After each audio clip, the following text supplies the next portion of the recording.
নমস্কাৰ ছাত্ৰ-ছাত্ৰীসকল, আমি আগৰ ভিডিঅ'টোত অনুশীলনী 7 এৰ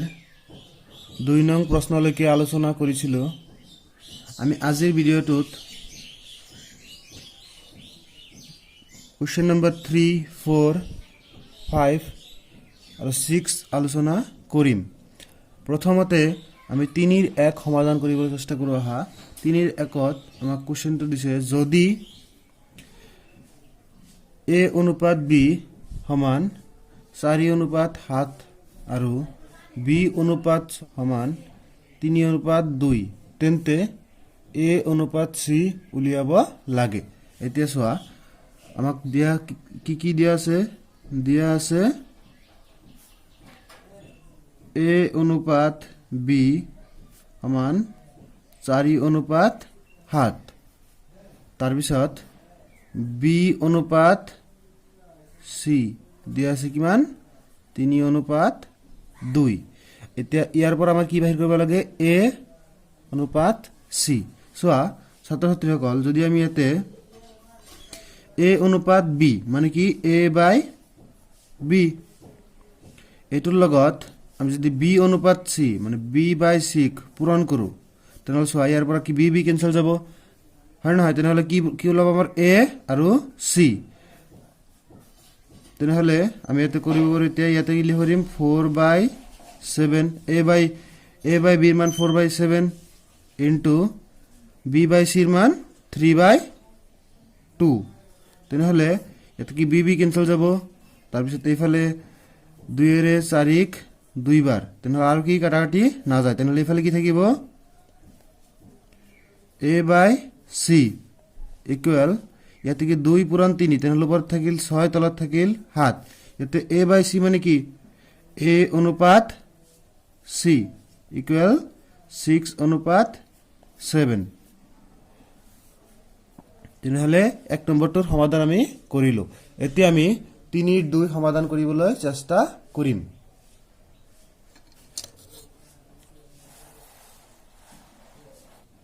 এতিয়া 3ৰ 2 সমাধান কৰিবলৈ চেষ্টা কৰিম। চোৱা, আমাক 3ৰ 2 কুৱেশ্যনটোত কি দিছে, যদি A/B ইকুৱেল 5:6 আৰু B/C ইকুৱেল 9:11 তেন্তে A/B/C উলিয়া।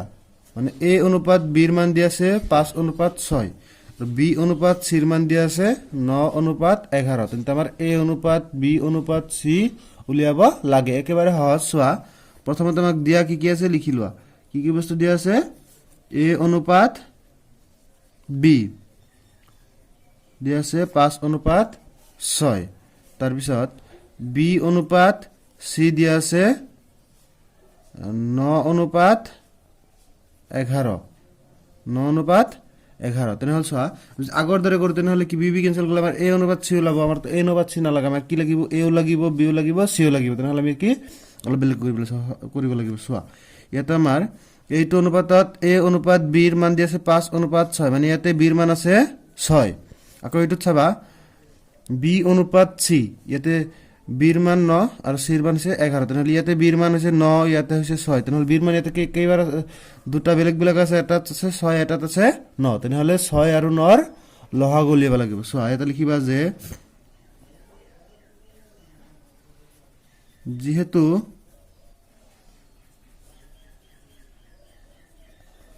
অনুপাত দুটাত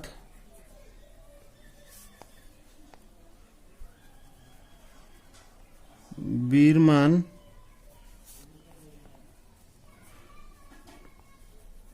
বেলেগ, গতিকে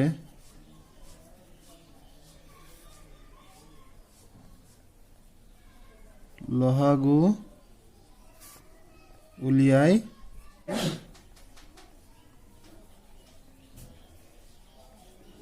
B ৰ মান একে কৰা হল। চোৱা, ইয়াতে B ৰ মানটো কি আছিল? 9 আৰু 6। 9 আৰু 6 লসাগু কিমান? 9 আৰু 6ৰ লসাগু কিমান? 9 আৰু 6 লসাগু হৈছে 18। তোমালোকে নিশ্চয় বাহিৰ কৰিব পাৰিবা 18 তাৰপিছত এতিয়া তেনেহ'লে আমাৰ ইয়াতে কি a বাই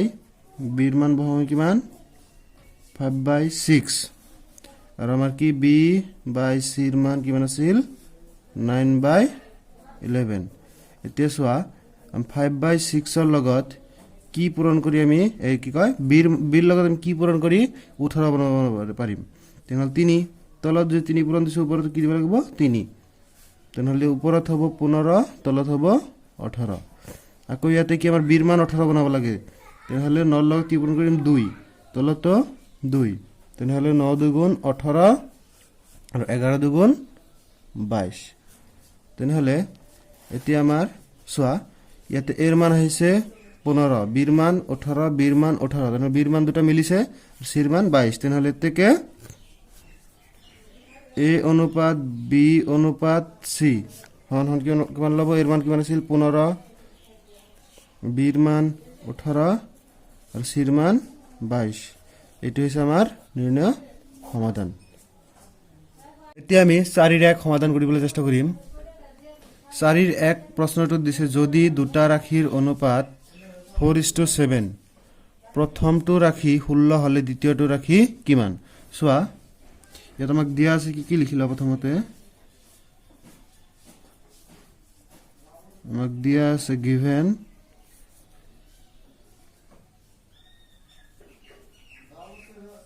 দুটা ৰাশিৰ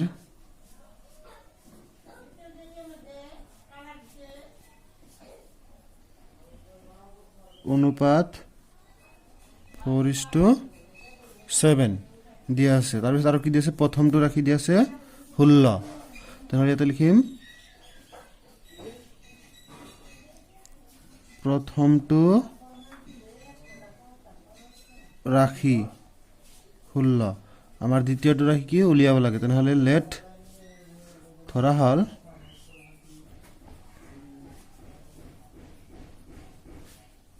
দ্বিতীয়টো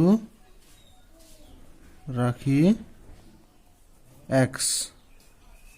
এটা আমি ধৰি ললো এতিয়া আমি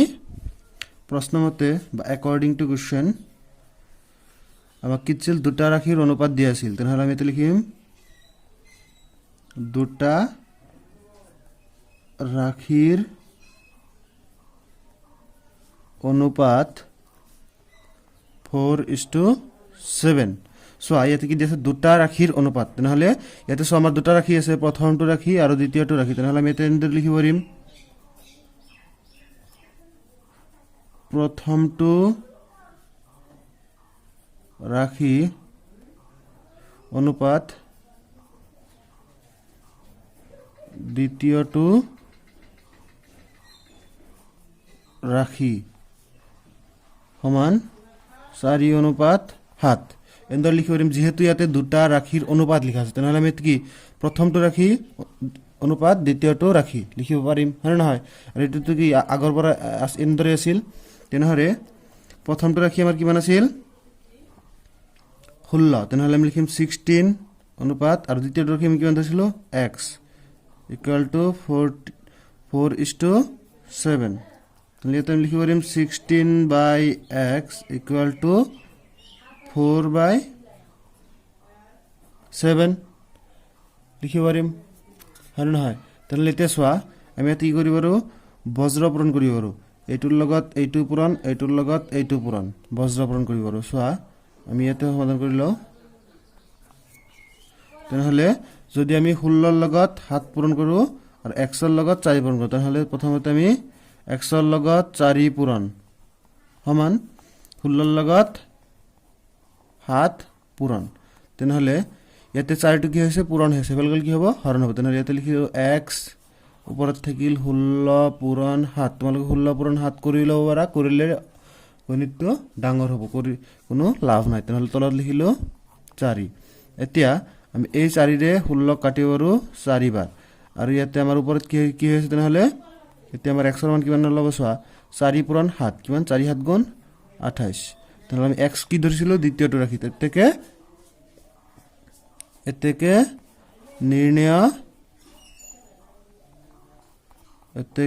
নিৰ্ণয়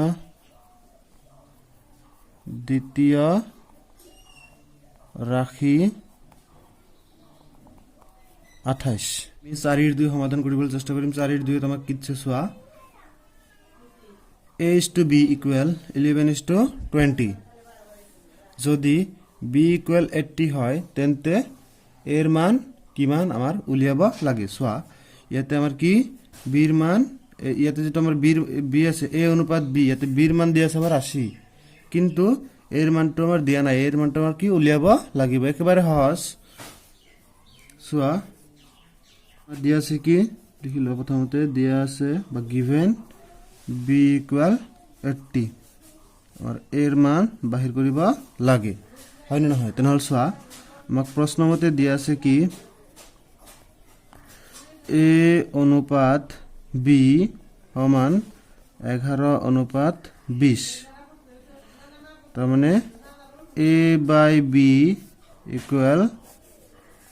11 by 20 ইয়াতে আমার a by b মানে b এর মান তো আমার দিয়ে আছে তাহলে আমি কি এর ঠাইতেই থাকক আর b এর ঠাইত b এর মান বহাই দেব b এর ঠাইত b এর মান কিমান 80 সমান 11 আর তলত হ'ব 20 এতিয়া আমি যদি ইয়াতে বজ্র পূরণ কৰো তেনহলে চাবা এর লগত 20 পূরণ হ'ব 11 লগত 80 পূরণ হ'ব তেনহলে প্রথমে তুমি a into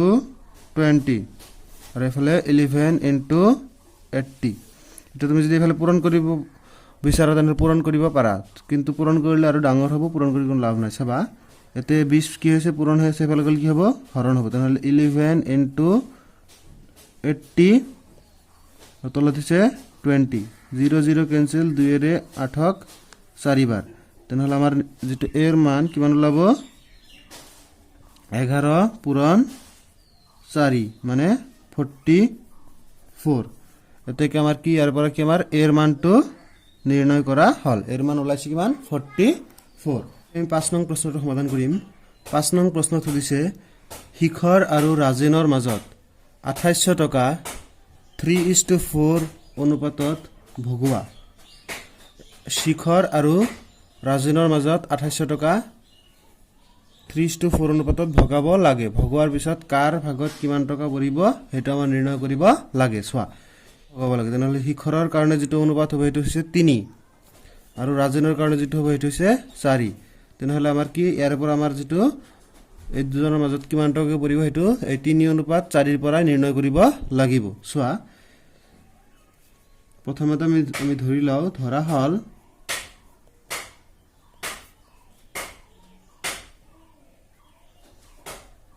শিখৰৰ ভাগত পৰা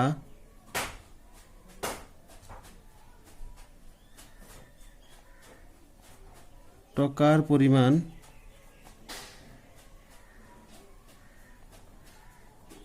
চোৱা ইয়াতে শিখৰ কি আগত আছে তেনেহলে ইয়াতে অনুপাত আগত কি আছে 3 তেনেহলে শিখৰৰ ভাগত তেনেহলে ধৰিলো 3x যদি ইয়াতে 5 থাকিলে হয় তেনেহলে ধৰিলো আমি 5x আৰু তাৰ পিছত আৰু জন কি আছে ৰাজেন তেনেহলে ৰাজেনৰ ভাগত পৰা টকাৰ পৰিমাণ ইয়াতে ৰাজেনৰ ক্ষেত্ৰত কি আছে 4 তেনেহলে 4x শিখৰৰ ভাগত কিমান ধৰিছে আমি 3x ৰাজেনৰ ভাগত ধৰিছে আমি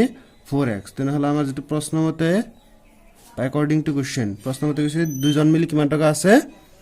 2800 টাকা তাহলে শিখৰৰ হৈছে 3x আৰু ৰাজনৰ হৈছে 4x তাহলে এই দুজন মানে ইয়াতে যদি ধৰা হল যে আমাৰ 100 টাকা আছিল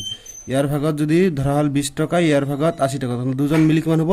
100 টাকা তাহলে এইটো যোগ এইটো হ'ব তাহলে আমি কি লিখিম 3x + 4x ইকুয়াল মোট টাকার পরিমাণ কিমান আছে এটা 2800 তাহলে এটা লিখিম 2800 এতিয়া এটা আমি সমীকৰণটো সমাধান কৰিবলৈ চেষ্টা কৰিম সবা 3x + 4x তাহলে কিমান হ'ব 7x ইকুয়াল 2800 এতিয়া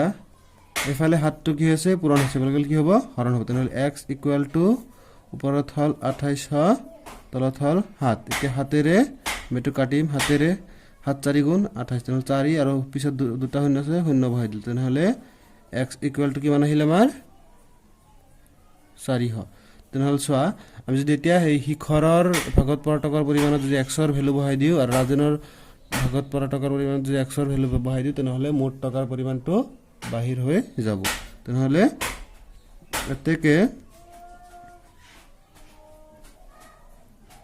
শিখৰৰ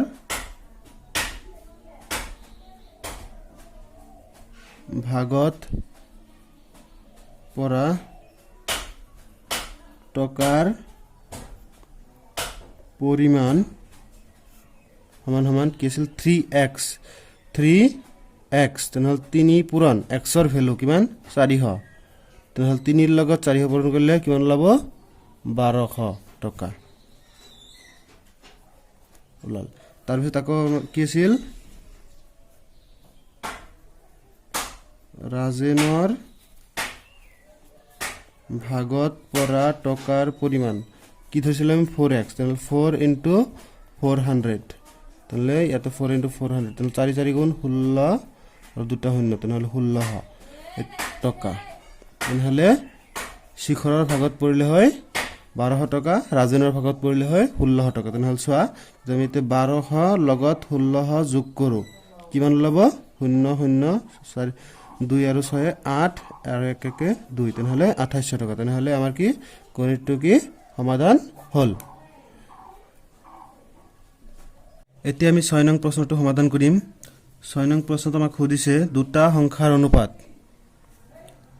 4:7 যদি সংখ্যা দুটাৰ যোগফল 275 তেন্তে সংখ্যা দুটা উলিবা এইটো প্ৰশ্ন 5 নং প্ৰশ্নৰ দৰে সেম টু সেম সোৱা এতে দিয়া আছে দুটা সংখ্যাৰ অনুপাত ইমান তেন্তে যদি সংখ্যা দুটাৰ যোগফল ইমান হয় সংখ্যা দুটা আমাৰ উলিয়াব লাগে তেনে সংখ্যা দুটা কি আমি ধৰি লম ধৰা হল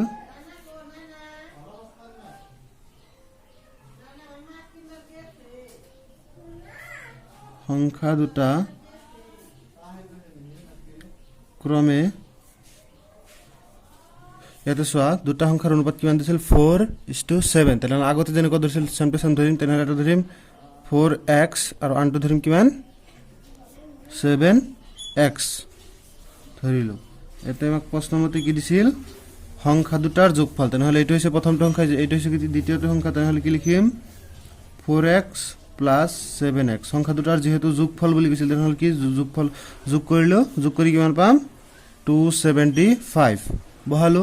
এতে কি সমীকৰণটো সমাধান কৰিম 4x + 7x কিমান হ'ব 11x = 275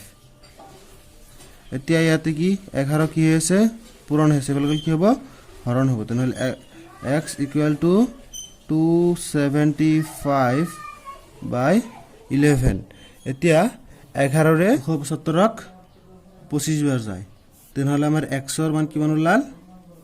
25 তেনেহলে সো আমি এতে দুটা সংখ্যা ধৰিছিলো সংখ্যা দুটা ক্ৰমে এইটো হৈছিল প্ৰথমটো সংখ্যা এতেকে নিৰ্ণয়